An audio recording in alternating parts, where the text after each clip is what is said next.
In those days, my oldest boy, Henry, and I worked in the shop every day, just enough goods to keep going. But we had big plans for the future, and we knew we had a lot to learn. One of the things we learned was the relation between our business and the President's cabinet. How do we go about setting up a South American market? Can we get any help from the government? We have to write a letter I did write a letter, but you wouldn't let me mail it. Of course not. Look at the address. The United States government. Huh? Well, what's so wrong about that? Yes, what's wrong? Well, the gig. There are lots of different offices. We've got to send our letter to the right one. We'll go on with our work, but you explain it to Mary, so we'll all understand. All right, Dad. Come over here, Mary. Look, this book will help. It's the government manual. Oh, here. The three branches of our federal government are legislative, judicial, and executive. We should all study this chart. Victor, sand these down. Henry, you went to school. You tell some of the executive departments. Let's see, there's Department of Agriculture, State, Treasury, Post Office, quite a few. And the heads of the departments make up the President's cabinet. The President's cabinet? I don't see that on the chart. We are like the President and his cabinet, eh?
Now, political influence in hiring at the Department of Justice.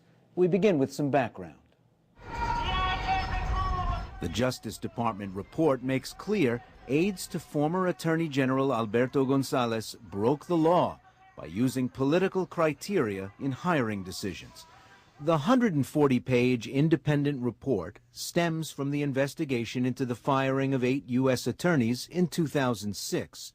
Today's report focuses on the hiring of career prosecutors and immigration judges and points to the actions of 2 aides in particular, Kyle Sampson, the former chief of staff to Gonzales, and Monica Goodling.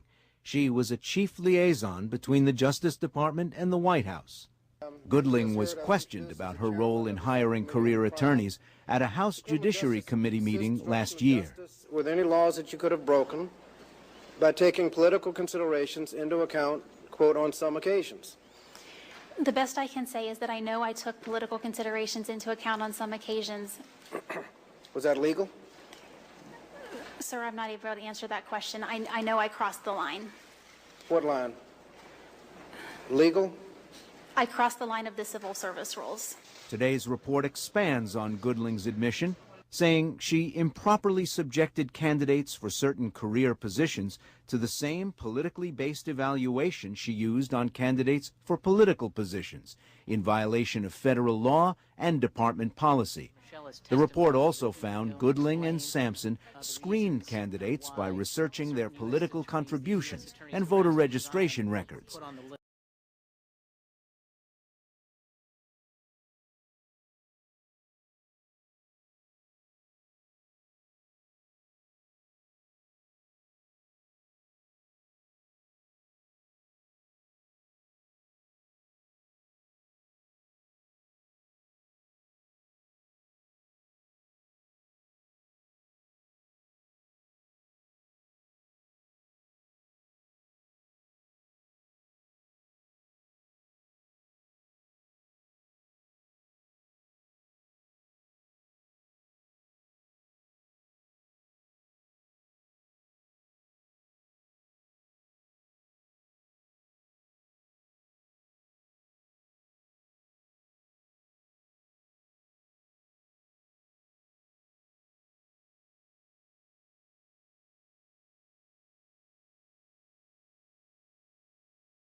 And here are the principles that I draw from. Number one, competence. All right? No more folks who are in charge of, no more Arabian horse judges in charge of FEMA. Number two is integrity. People who are in public service for the purpose of public service and not because they want to get rich. So the third thing, which I think in some ways is the biggest missing ingredient out of this White House, is independence. And what I mean by that, I voted against Alberto Gonzales. At the time, some people asked me, well, why is that? And I said, you know, it seems that he thinks he's the president's lawyer. But that's not the job of Attorney General. The job of the Attorney General is to be the people's lawyer.